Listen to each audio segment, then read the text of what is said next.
はい、どうも皆さん、こんにちは。ひでチャンネルです。今回は、チタンダ L に学ぶ、みんなが間違える顔の描き方の誤解とはというテーマでやっていきたいと思います。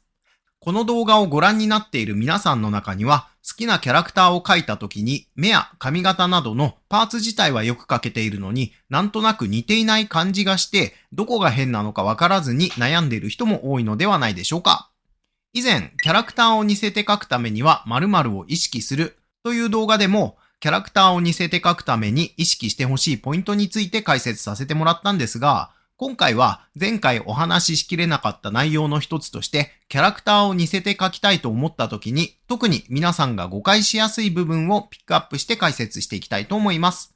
この動画を見ていただくことで、キャラクターの顔を描くときに誤解しがちな重要ポイントを、チタンダ L のイラストメイキングを通じて実践的に学ぶことができますので、キャラクターのパーツ自体はよく描けているのになんとなく顔の雰囲気が似ないで困っている人、実際にイラストを描き上げる工程を解説付きで見たい人は、ぜひ最後までご覧ください。そして今回は、この動画で描いたこちらのイラストのクリップスタジオ形式のデータをダウンロードできるキーワードクイズをご用意しました。クリップスタジオ形式のデータは、下書きはもちろん、服を着た状態と水着の状態の2つのレイヤーに分かれていますので、服を着た状態だと体のラインが分かりにくいので、中身を透かして確認したい勉強熱心な人におすすめです。動画のどこかに出てくる4つの英数字がダウンロードキーになっていますので、ぜひすべて探して下の概要欄のリンクからダウンロードしてください。それではやっていきましょう。ということで、早速やっていきたいんですけど、先ほどお話ししたみんなが間違える顔を描くときの誤解とは、一体何だかわかりますでしょうか？結論から言うと、それは頭の形なんです。どういうことなのか、今回は評価というアニメに出てきたチタンダ L というキャラクターを例題にして解説していきたいと思います。こちら、チタンダ L さんの公式設定を引用させていただきますが、このキャラクターを見て頭の形を考えてみましょう。皆さんはどんな頭をイメージしたでしょうか？なんとなくまん丸な頭をイメージした人が多いんじゃないかと思うんですよね。では、この設定から実際に頭の形を書き出してみましょう。頭の形を考えるときにまず見るポイントは輪郭線です。この輪郭線をなぞっていくと、ここに耳がついているのがわかりますよね。髪の毛で隠れていますが、耳はこんな感じでついているのが想像できると思います。そこから頭の形を考えると、だいたいこんな形になるのかなと思います。いかがでしょうか？皆さんが思っていたよりもずっと縦長になったんじゃないでしょうか？実はキャラクターを似せて描こうと思った時に、この頭の形、つまり頭蓋骨の部分を似せようと意識できていない人が圧倒的に多いんですよね。頭の形をしっかりと考えずに、髪型の印象だけで、ただなんとなく全体的に丸い頭の形だな、なんて言って描き始めてしまうと、こんな感じの顔がパンパンに膨らんだ人になっちゃうんですよね。皆さんも絵を描いていて、こんな感じの顔になってしまった経験が一度はあるのではないでしょうか。これが顔のパーツはよく描けていても、なんとなく雰囲気が似ない原因の一つなんです。ですので、キャラクターを似せて描くためには、雰囲気でキャラクターを捉えずに、頭の形や比率をしっかりと意識して描くということを覚えておいてください。耳の位置を合わせて頭蓋骨を考えてみると、アニメのキャラクターの頭って意外と縦長なんですよね。ということで、チタンダさんを描くときにどういうポイントに気をつけて描くのかについて、実際に描いた映像を見ながら解説していきたいと思います。こちら、ライブ配信で描いたものなんですが、等倍速でお届けするとかなり時間が長くなってしまいますので、今回は8倍速で見ていきたいと思います。まずはこんな感じでポーズのあたりを描いていきます。この時点ではキャラクターのディテールは考えずに、素体のバランスだけを意識して描いていきます。ざっくりとしたポーズが決まったら、次に顔周りを描いていきます。先ほど言ったように、アニメのキャラクターは意外と顔が縦長なんですよね。完成した絵の髪のボリュームを合わせると丸顔に見えるかもしれませんが、間違えないように気をつけましょう。頭と髪の間が結構空いてます。大体の当たりが取れたら顔のパーツを描き込んでいきます。この時に大事なのが、細かい書き込みよりも各パーツの位置関係が合っているかどうかなんですよね。目や鼻、口などの各パーツの位置関係が書きたいキャラクターと違ってしまっていると、いくら細かいディテールを書き込んでも印象が全く別のものになってしまいますので、書き込みよりもバランスとパーツ同士の関係性をよく見ながら書き進めていきます。この工程は結構時間をかけて直していますね。このイラストはライブ配信でその場でリクエストをもらって描いているので、キャラクターの特徴をつかむのに結構苦戦していますね。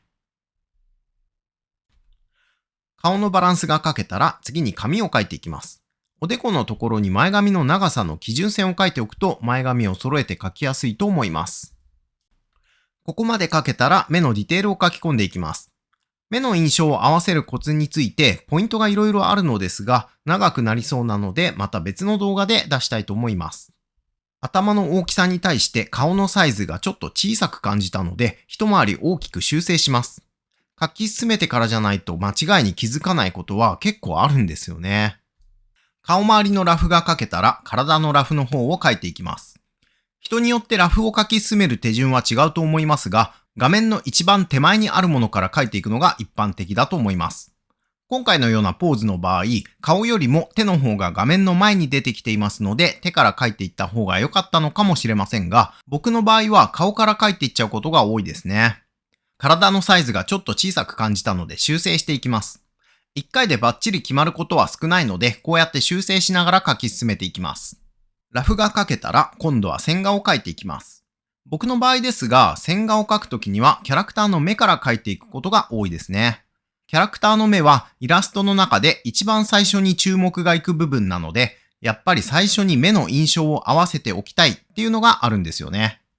瞳と上まぶたの部分を黒ベタで塗りつぶしていますが、僕の場合ですが、線画だけだと完成した時の印象がちょっとわかりにくいんですよね。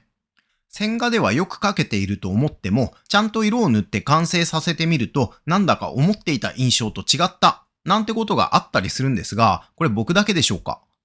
こうやって黒く塗りつぶしてみることで、線画の段階でも完成に近い形で印象を見ることができると思います。目の印象が決まったら、鼻、口、髪の毛といった具合に、そこから徐々に広がるように顔周りの線画を描いていきます。先ほども言いましたが、顔周りはイラストの中で一番最初に注目される部分なので、最初にここを描いて印象を合わせておきます。顔周りが描けたら体の線画を描いていきます。先ほど同様、基本的には画面の手前にあるもの、この場合は手の部分から線画を描いていきます。ラフの絵は線画が太かったり、同じ部分に何本も線が引かれていたりするのですが、どういう風にラフを拾って描くかによって絵の印象がかなり違ってくることがあるんですよね。ですので、線画を描くときには、ただラフの線をなぞるだけにならないように、絵の印象を確かめながら線画を描き進めるようにします。前回の動画でもお話ししましたが、最初にこんな感じで服を着ていない体の部分だけの状態を描いておくことによって、キャラクターに服を着せてあげるように衣装を描くことができますので、その方が楽なんですよね。一見遠回りに見えますが、矛盾なく説得力のある絵が描けると思いますので、服を着た人を描くのが苦手な人はぜひやってみてください。ということで、こんな感じで素体の部分が描き上がりました。